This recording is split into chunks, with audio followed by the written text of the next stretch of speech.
Hi everybody, welcome to another career tutorial. I'm cripeman, and what we're going to do this time through is we're going to look at depth of field. Now what depth of field does is it simulates the aperture settings on a camera. It allows you to focus on different parts of your image. Let me show you what I'm talking about. You notice I have some numbers loaded up. I have 15, 30, and 60. They are representative of how far they are away from the camera. 15 is 15 feet, 30 is 30, 60 is 60. Um, Now, let's go ahead and jump into depth of field. Uh, you notice over here in the effects tab, click camera, click effects tab, and let's go ahead and enable that. And you notice there's a little bit of blurriness happening right there. Um, if you haven't clicked it, click auto update, and that way you'll have a pretty good idea of what's going on as you get adjusted to how you want your depth of field to look.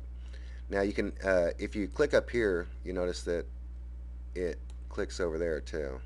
You can enable and disable it. Um, Crank up your blur intensity and mess with your focus. Now you can do this manually, but you can also do it with your cursor. Like if I clicked on 15, 15 becomes clear, 30 becomes clear if I click 30, 60 becomes clear if I click 60. And you notice as I click them, I said 15 was 15 feet. It's actually 13.74. 30 is actually 27.79, and 60 is not even close. It's like 40 something, 43.68. Now that's one of the cool things about this. You can click on your object to focus on it, and yeah, it's a really cool effect. Let's go ahead and click on this and let me show you what it does. Let's leave everything at fast. Everything's cool.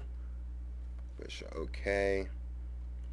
And you notice there's an additional bit of render time that happens when you do this. And notice my settings are anti-aliasing at none, object accuracy at 4, shadow accuracy at 4, and it still pulled off a fairly good effect.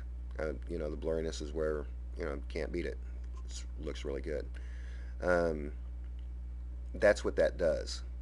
You can focus here and then blurry everything else. Now, if along the blurriness tip, let me show you a little something. If your reflections come out a little too clear when you're using depth of field, in some packages they they used to do this. I don't know if they do anymore. Carrera used to do this. Um, the reflection would be clear and the depth of field would be blurry. Now if you have an older version of Carrera or the package that I might be thinking of that actually does this, let me show you a little trick. Go to infinite plan. If you go into your reflective shader, uh, you'll notice that there's an option for blurry reflections. You blur that up a little bit, and it won't take away from the image that you're really trying to focus on.